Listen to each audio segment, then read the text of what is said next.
reportedly, according to ESPN, agreed to a 10-year contract extension. This has him signed in Kansas City through the 2031 season. It's reportedly the richest contract in NFL history. Your reaction?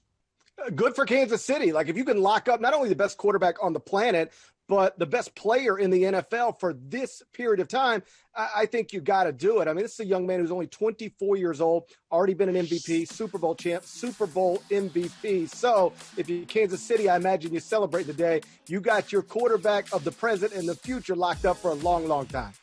Mahomes understands, Gary, his value. So if he's agreeing to this, then he has done his due diligence along with all those around him to know that this is the right move. And there is a unique bond there. Brett Veach, the general manager, Andy Reid, the head coach, and Mahomes found one another in that draft. For a lot of folks overlooked Mahomes for what he did at Texas Tech.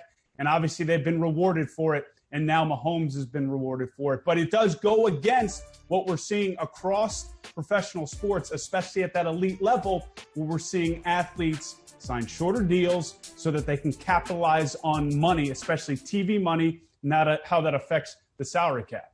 And I don't think you can overstate, as you put it, the fit that he is in Kansas City. This is a guy who we all see what he can do on the field. That's obvious. But off the field seems to be a real leader at a position where leaders are valued. You saw that in a number of different ways. Most notably, I think, when he decided to take part in the Black Lives Matter commercial that NFL players put together. And I think push Roger Goodell to a place where he had to acknowledge all of the things that he acknowledged. So again, good stuff for the Kansas City Chiefs. I'm sure those fans are celebrating big time today.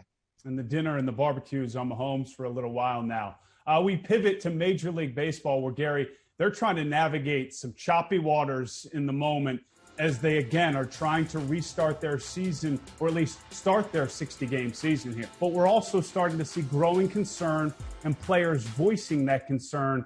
And the most high-profile player, Mike Trout, made his opinion known on Friday. Gary, Mike Trout summed it up very well in terms of the concern and the approach moving forward. It really feels like a day-to-day process for a lot of these players. But some players at this point have already said, this isn't for me. I'm out. David Price being another high-profile player of the LA Dodgers making that decision. So, again, from your perspective, obviously, this is something that we're going to have to get used to, but what are the other layers to it that are important in your mind?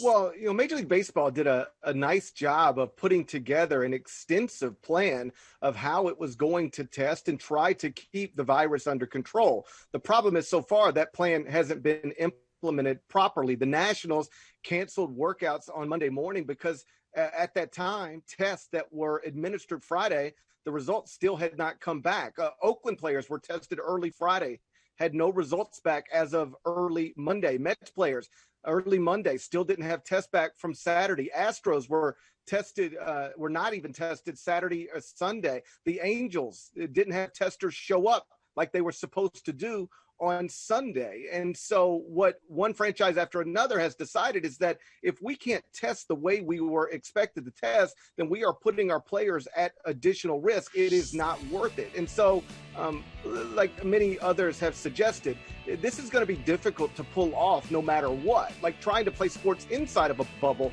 is difficult. Major League Baseball trying to operate outside of a bubble, even more problematic. But it all starts with implementing the testing procedure that you agreed to implement before we even went down this road. And at least so far to this moment, Major League Baseball hasn't been able to do that, at which point you lose confidence from your players, you lose confidence from your managers and other people working in different organizations. And if they don't get this thing shored up and get better, and perhaps we should be fair, maybe it's a byproduct of a holiday weekend. I can't speak to that, but you've got to be better than what they've been so far. Otherwise, it's just going to be very difficult to make this thing go.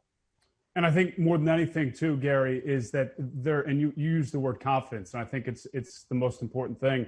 For any player that's choosing to put themselves at risk by just returning to play, their level of confidence needs to be in a reasonable place. And if certain, and really the most important protocol being testing, isn't there as a backdrop and something they can count on, then that confidence just goes in the toilet quickly.